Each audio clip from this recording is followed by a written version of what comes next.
नमस्कार बंधुगण आमर एही रोमांटिक कहानी को आपण मानंकु स्वागत करुछि। मु लीमा मोर बयस 24 वर्ष। मु भद्रक रे एक छोट गारे मो सासू एवं ससुरंक सहित रुहे। मो स्वामी एक सरकारी बैंक रे काम करंती। तांकर 6 मास हेबो कटक को स्थानांतर होइथिला। मो स्वामी कटक रे रहुथिले। मु देखिबाकू बहुत सुंदर थिली। मोर रंग गोरा थिला, लंबा घन केस एवं पतला अंटा। जेतेबेले मु बाहर को जाउथिली समस्त पुओ मानकर नजर मो उपरे रहुथिला। गोटिए दिन मो सासूंक सह मोते किणाकिणी पई सहरकू जिबाकू पड़िथिला। आमे स्कूटी रे जाइथिलु।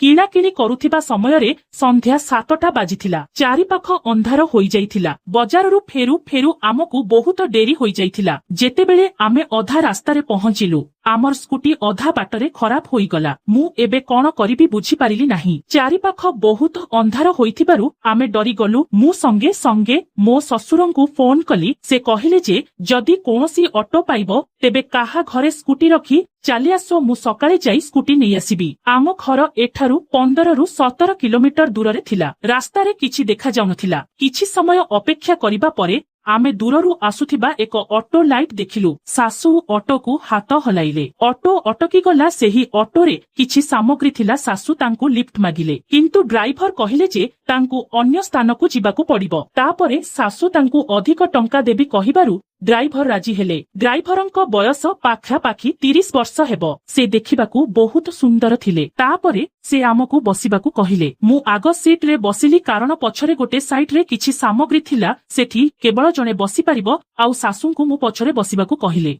ड्राइवर आउ मो मध्यरे मात्र टिकिए स्थान थिला जेउठारे गियर हैंडल थिला। ड्राइवरंक किछि सामग्री थिबारु पछरे बसिबाकू स्थान नथिला। सासू मोटा थिबारु आग सीट रे बसी पारिले नाही। तेणु सासूंकू मु पछ सीट रे बसिबाकू कहिली। एहा परे ड्राइवरंक हृदय खुशी होई गला। ड्राइवर गाड़ी स्टार्ट करिबा एवं गियर बदलाइबा पई हैंडल आग पछ करिबा बेले तांको हाथ सीधा मो जंघकू स्पर्श कला। तांको हाथ मो जंघकू स्पर्श करिबा मात्रे मु ड्राइवर मुहकू देखिबाकू लागिली। मु किछि अजब अनुभव कली। तेणु मु मो सासूंक आडकू चाहिली, किंतु तांकर ध्यान ए पाखकू नथिला। से बाहरकू देखुथिले। एबे मु एक झटका देई निजकू नियंत्रण करुथिली। सेतेबेलकू ड्राइवर पुणी द्वितीय गियर पकाइले एवं तापरे तांको हाथ मो जंघकू पुणी स्पर्श करिबाकू लागिला। किंतु एबे मु चुपचाप बसी रहिली कारण मु जानिथिली जे एहा एबे मध्य घटिबो। किंतु सेही ड्राइवरटी बहुत खुशी होथिला। मोर मध्य एही जिनिसरे कोनोसी असुविधा नथिला। मु केवल चाहुथिली जे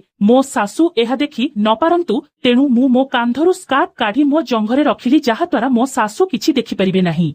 ड्राइवर मध्य एहार फायदा उठाई धीरे धीरे आउ चुपचाप ऑटो चलाउथिला। तापरे मोर आखि सामना दर्पण आड़कू गला। सेथिरे ड्राइवरंक आखि देखा जाउथिला एवं से बारंबार मते देखुथिले। मु मध्य तांकू देखिबाकू लागिली। जेतेबेले मु तांकू दर्पण रे देखुथिली ड्राइवर मते चाहि मो आड़कू आखि मारिला। एहा देखि मु लज्जित होई हालुका हसिली। एबे तांकर साहस बढ़िगला एवं से गियर रे हाथ रखी जानी सुनी सेही हाथकू मो जंघ उपरे घसिबाकू लागिले। मु धीरे धीरे मो सासूंक आडकू चाहिली एवं से आखि बंद करी सोईथिले।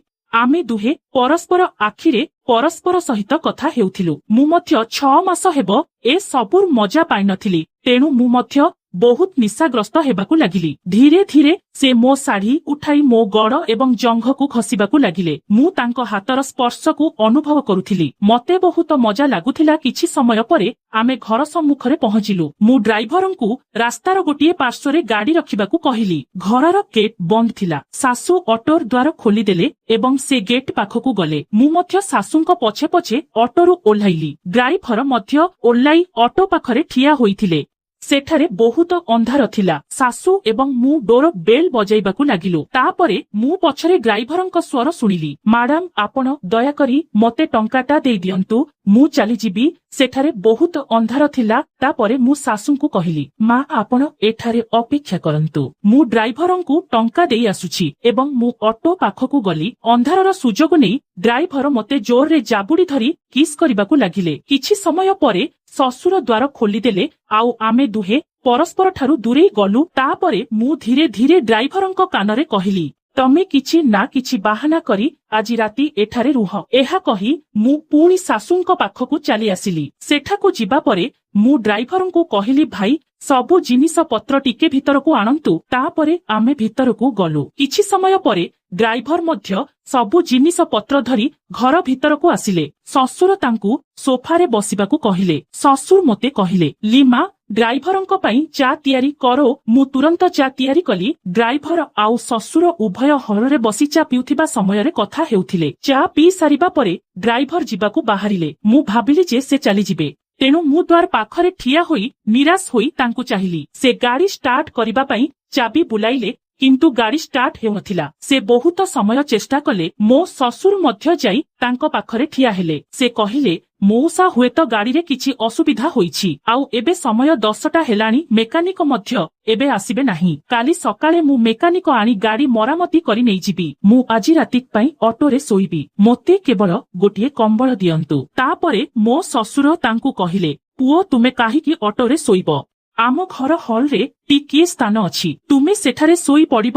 ଏହା ଶୁଣି ଡ୍ରାଇଭର ଖୁସି ହୋଇଗଲା ଏବଂ ମୁଁ ମଧ୍ୟ ଖୁସି ହୋଇଗଲି। ତାପରେ ମୋ ଶ୍ୱଶୁର ମୋତେ ଡ୍ରାଇଭରଙ୍କ ପାଇଁ ମଧ୍ୟ ଖାଦ୍ୟ ରାନ୍ଧିବାକୁ କହିଲେ। ମୁଁ ଆମ ସମସ୍ତଙ୍କ ପାଇଁ ଖାଦ୍ୟ ରାନ୍ଧିଲି। ମୋ ଶ୍ୱଶୁର ଡ୍ରାଇଭରଙ୍କୁ ଭିତରକୁ ଖାଇବାକୁ ଡାକିଲେ। ଆମେ ସମସ୍ତେ ଏକାଠି ଖାଇବା ଆରମ୍ଭ କଲୁ। ତାପରେ ମୁଁ ଏବଂ ଡ୍ରାଇଭର ପରସ୍ପରକୁ ଚାହିଁ ରହିଲୁ। ରାତି ଭୋଜନ ସରିବା ପରେ ଡ୍ରାଇଭର ହଲରେ ଶୋଇଲେ। ମୁଁ ମଧ୍ୟ ରୋଷେଇ ଘରର